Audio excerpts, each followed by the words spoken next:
Hi everybody, it's here, a video looking at core UK economy stats for 2024, but more generally an overview of how the UK economy is doing.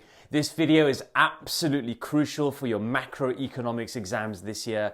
Your job is to take down everything that this video is going to throw at you, all the key stats, all the key ideas, write it all in and make sure you sprinkle these in your macro essays. Use these stats, use this knowledge to pick the best arguments in your essays, to weigh up arguments, to score even higher marks in your macro essays. That's your job. So make sure you're watching the entirety of the video, go all the way to the end. You don't want to miss anything. And also make sure you're sharing this video to all economics students out there. It's so imperative that we know the UK economy in good depth, but also share to anyone who's generally interested in economics. Knowledge of the UK economy is fundamentally important. And note that this is one video of many in my revision for 2024 exams playlist. Great you're watching this one, but make sure you're watching them all. All of those videos are geared towards helping you master your revision to score the top grades in your final exams. So make sure you're watching every single one.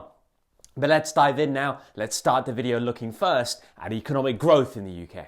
Well, annual growth last year in 2023 was 0.1%. That is barely any growth. A very, very poor performance in 2023. This is a stagnating economy, an economy that's technically in recession. We know because Q4 of 2023, the economy shrunk by 0.3%. The quarter before, Q3, was also a negative growth figure. 2 successive quarters of negative growth is how we technically define a recession. So a stagnating economy, technically in recession. We know that is not going to last. Q1 figures of 2024 will be coming out soon. We're expecting that figure to be a positive rate, taking us out of recession. But yes, very poor figures. On the demand side, it's clear why. High interest rates, high rates of personal taxation, cuts to government spending, very low consumer and business confidence are weighing on aggregate demand. But even on the supply side, short-run factors like rising fuel prices, gas, electricity prices, rising food prices have constrained supply in the short run.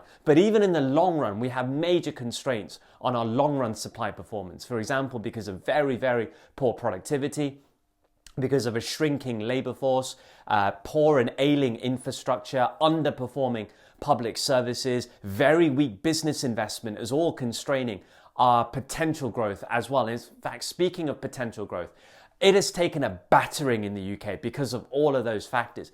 Prior to the financial crisis, our potential growth rate in the UK was around 2.5%. Now, know what potential growth is. It's the rate of growth an economy can achieve without inflation setting in. So at 2.5% for a large advanced nation like the UK, that's a good figure. In the decade from the financial crisis up to COVID times, that figure fell to around 1.5%, which was concerning. But as we're talking now, our potential growth rates are approximated to be around 1%. Some organizations put it even lower than that, which is horribly poor for an economy as big, as advanced as the UK. So that's where we are. And no wonder, therefore, that growth forecast going forward is still very, very weak, with all of those factors weighing down on economic growth. We're forecast to grow by only 0.8% this year. Our output gap, we are estimated to be in a negative output gap by only 0.1%. So that is actual growth as a percent of potential growth. So actual growth only just lower than our potential growth at the moment. Now that figure might seem quite low, but given that potential growth has taken an absolute battering, actual growth doesn't need to be massively low for there to be a very small negative output gap. So this is more because of how poor our potential growth rate figure is as opposed to how great actual growth might be. But again, this figure is not massively surprising given that actual growth rates are quite low, we know that, but also given that unemployment's on the rise, unemployment greater than the natural rate is a good indicator that you have a negative output gap, but only a small one given how poor potential growth is in the UK. Strong wage growth has helped to drive up GDP per capita, that is income per person, at around £36,000. In terms of our total GDP, the size of the UK economy is estimated to be around £2.53 billion, but good to know the breakdown of that. 79% of our GDP is made up of services sector output, which is very, very large. Manufacturing is only 14% of GDP. Construction makes up 6% of our GDP. Agriculture, only 1%. So this shows you how unbalanced the UK economy is, heavily reliant on services, not very diverse in that sense. Let's now talk about unemployment, shall we? Unemployment in the UK currently stands at 4.2%. This is a rising figure, not massively surprising given that technically we're in recession, we have a stagnating economy, you expect unemployment to rise in those circumstances. This therefore is cyclical unemployment.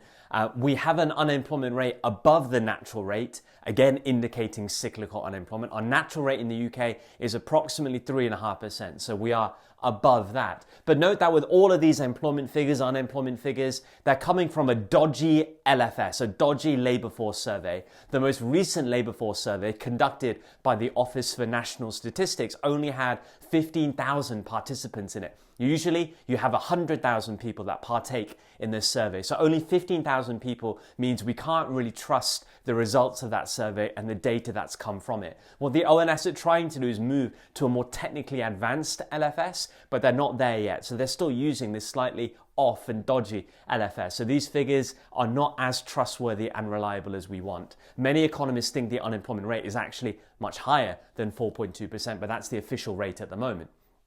The employment rate, that's those people of a working age who are in work, is 74.5%. But note that this is lower than it was pre-COVID. The next figure kind of makes sense of this. This is economic inactivity. That is, people of a working age who are either not willing to work, who are not maybe physically able to work, or who are not seeking work. That rate is 22.2%, notably higher than what it was prior to COVID. It's increased by over 2 percentage points and is very, very concerning for policymakers. A big driver of why this has gone up is because of a rise in long-term sick, so people who are not physically able to work, but also those in their 50s and 60s who have not returned back to the workforce as COVID has ended. And the reason why this is so concerning is because it drives wage growth. It makes the labour market tighter if your labour force is of a smaller size, but also it hammers potential growth. It reduces your potential growth quite significantly. It's also a big reason why we've had significant labour shortages in the UK. So yes, politicians, Jeremy Hunt, our Chancellor, Rishi Sunak, the Prime Minister, have been so concerned about rising inactivity that the last two budgets have really been about policies to bring this rate down. So yeah, good to know about economic inactivity and how much of a concern it is. Wage growth has been driven up in part because of rising inactivity, which has meant the labour market in the UK is very tight. Those in work have got significant wage bargaining power if firms are struggling to hire workers. But also rising inflation has meant bargaining power is quite high, falling rates of unemployment have all meant that yes, wage growth has been pushed up quite a lot at 5.6%. In real terms, this is a positive figure. So for several months now, wage growth has been at a figure more than inflation. Inflation currently 3.2%, wage growth 5.6% tells you in real terms, people's pay is going up. Now that's good news for workers and their purchasing power, but not good news on the inflation front. High wage growth like this means high underlying demand for goods and services. But also, wage growth like this will increase cost of production for firms, who will then pass that on via higher prices of goods and services. So while it's good on a micro level for workers, it's causing a bit of a headache for policymakers who are trying to fight inflation. Signs are, though, that this figure will start to come down as unemployment rises this year, as the labour market is loosening up, as inflation starts to come down. All of that should help to put downward pressure on wage growth this year. So hopefully that should mean inflation continues to come down.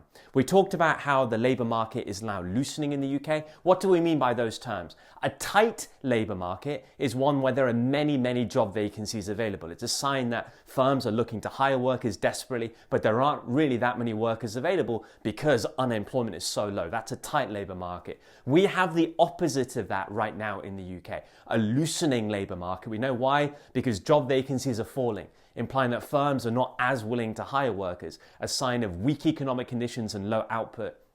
So the need for workers is falling, and maybe there are plentiful workers out there who are taking job vacancies very quickly. Again, that should help to put lower pressure on wage growth, and again, an indicator that unemployment is likely to rise later this year. Youth unemployment is 11%. That's those people aged between 16 and 24 years old who are technically unemployed. That figure has come down a lot from COVID peaks, which is a good thing. And consumer confidence, as we're talking right now, is horribly bad, like seriously horribly bad, so weak. And the reasons why are absolutely clear, aren't they? We're in a cost of living crisis. We've had very, very high rates of inflation. Interest rates have soared. Personal taxation rates have gone up a lot. House price growth has been very poor. There are many factors. Unemployment on the rise, worries about job security on the rise. So many factors that are driving consumer confidence very, very low. And we've seen that in recent retail sales figures. The last 2 years, retail sales have been very weak for an economy that's consumption driven like the UK. And what consumers are doing, they're moving away from luxury items, spending less there and trying to prioritize necessary expenditure, pushing down retail sales, pushing down consumption performance. Let's now move and talk about inflation. CPI inflation in the UK is 3.2%. It's above the target rate, which is 2%, but it's on its way down. This is disinflationary pressure, a falling positive rate of inflation. And thank God it's on its way down. Inflation has been so scary in the UK the last 2.5 years, peaking at 11.1%. That was in October 2022. 11.1% when the target rate is 2%. Everybody watching this video, if you've been in the UK economy, you know how quickly prices have been rising. It has been absolutely horrible to live in that with such significant price pressures, caused mainly by supply side factors. Rising gas prices, electricity prices, fuel and food prices have been the major drivers of that high inflation. Those price pressures have been easing considerably in the last year or so, which has helped to put downward pressure on inflation. Still above target. So here, disinflation, yes, but that still means prices are rising, but at least it's on its way down towards 2%. We're expecting to hit 2% later this year. And in fact, towards the end of the year, economists are saying the figure might jump back up again, but it's certainly going in the right direction at the moment. The big concern with that figure is wage growth. It's complicating the picture when it comes to inflation. We've already seen that wage growth is quite high, and that can add more fuel to the inflation fire, although we do expect wage growth to come down later this year. The next figure backs up that wage growth is keeping inflation stubbornly high at the moment. This is core inflation at 4.2%. Core inflation is the CPI rate, but without food, gas, electricity, and fuel from the basket. Take out those items which are very price volatile, but also which are highly weighted in the CPI basket, you end up with core inflation. So economists call this the underlying rate of inflation, the underlying price growth of general goods and services in the economy. So if ever we feel that the CPI rate is being distorted because of a change in price of one or more of those four items, we can look at the core inflation rate. So we can see that this is higher than the CPI rate. That indicates that the CPI rate is coming down mainly because of a fall in those prices or lower price pressures from food, gas, electricity, and fuel. But the fact that this rate is higher is concerning. It's more than double the 2% target rate and is an indicator that there is underlying demand out there for goods and services. Of course there is, when wage growth is super high. So this is still concerning. Generally, the inflation fight is ongoing. Even though these figures are going in the right direction, we're still above the target rate. There is still a risk of there being future inflation if we get policy decisions wrong. So as long as core inflation is high, as long as wage growth is high, as long as we're above the target rate, the fight against inflation is not over. It's been a worrying fight. The fight continues. However, producer price inflation is very much looking quite positive. PPI, producer price inflation, tracks the change in price of a basket of goods as they've been manufactured. Economists call this factory gate inflation. And what it tracks is basically the change in input prices. If PPI is rising significantly, it's a sign that input prices, cost of production, is rising considerably for firms. And it's a future indicator of CPI inflation. This is basically wholesale inflation here. And if that's high, then retail prices, which is what the CPI will track and measure, will then go up in the future to compensate. So if this figure is low, like it is at the moment, only 0.6%, it means that those input prices could be falling or they're rising at a very, very slow rate, which is good news. And if it's lower than the CPI, it means in the future, we expect the CPI rate to come down. So again, this is telling us a positive thing, that it's way lower than the CPI. We expect it to help push that CPI rate down in the future. So this is a very good thing. Inflation expectations, an important figure. This is what households expect or think inflation is going to be in the coming year. A very important figure because it drives future wage growth, and wage bargaining is at 3.3%. So households expect inflation to still be stubborn in the UK. Wage growth, we know, is running quite hot at 5.6%, causing complication with the whole inflation picture and policy decisions. But we also know this figure is expected to come down this year, helping again to keep inflationary pressures quite cool. So there you go, inflation. Very, very scary times, but looking a little bit more positive now as we talk. Let's move now to trade. Before we get into trade, I wanted to mention the importance of my examples for exams pack. Now, having stats like this is wonderful, which you can then use in your macro essays. But really what you need is more detailed knowledge of examples for everything in the course, so that no matter what question comes up in your exam, you can apply really good high-level examples to back up the points that you're making. And that's exactly what this book offers. It's case studies as opposed to just pure stats of every single topic area in macro. So that will consist of countries and the policies they're using, or countries and their macro performance. And in micro, it's case study knowledge of industries or of detailed markets, which means that no matter what essay comes up in your exams, you're going to have great examples to back up all the arguments that you're making. And that's really what you need to secure the highest grades in your final exams. So if you're interested in getting this, it's a great time to get it. You can simply get it through my website, EconplusDal.com. But without further delay, let's carry on. Let's now look at trade in the UK. The UK has a current account deficit. Its size at the moment is 3.2% of GDP. The last decade or 15 years, the average size of the UK's current account deficit has been around 4%. So we're operating around that level, slightly beneath. Not massively surprising that we're slightly lower, given that we're stagnating at the moment. Growth rates in the UK have been very low, helping to keep import expenditure quite low. But yes, generally operating at around that trend figure.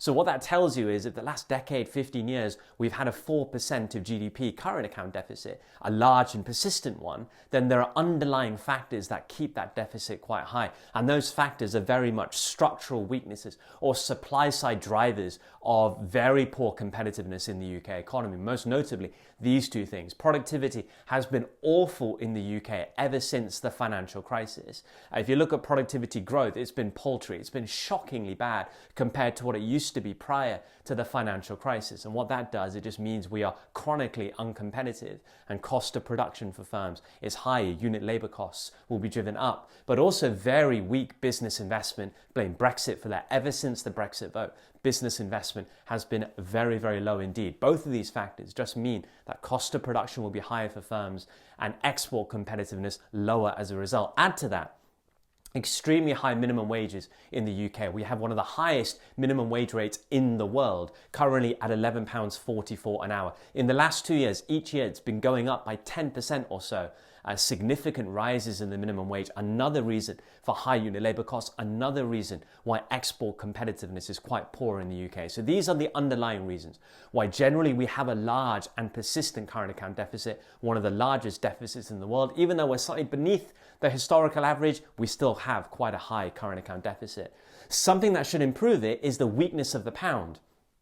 The pound is very weak. It's been weak ever since the Brexit vote in June 2016. £1 at the moment can buy you $1.24 and €1.16. But to show you how weak that is, prior to the Brexit vote, £1 could get you $1.60 and around €1.40. So you can see how much the pound has come down since that Brexit vote. Now that weakness of the pound should help, shouldn't it? Improve export competitiveness and reduce that current account deficit. But we haven't seen that. It's been many years now since the Brexit vote. We haven't seen any kind of sustained improvement in the current account deficit because of the weakness of the pound at all. And that's because we don't have a large manufacturing base. We've seen that manufacturing is only 14% of GDP in the UK. We're a large dominant services driven economy, and our major exports are services. So a manufacturing base would mean we can tap into the benefits of a weak pound. We don't have much of that base.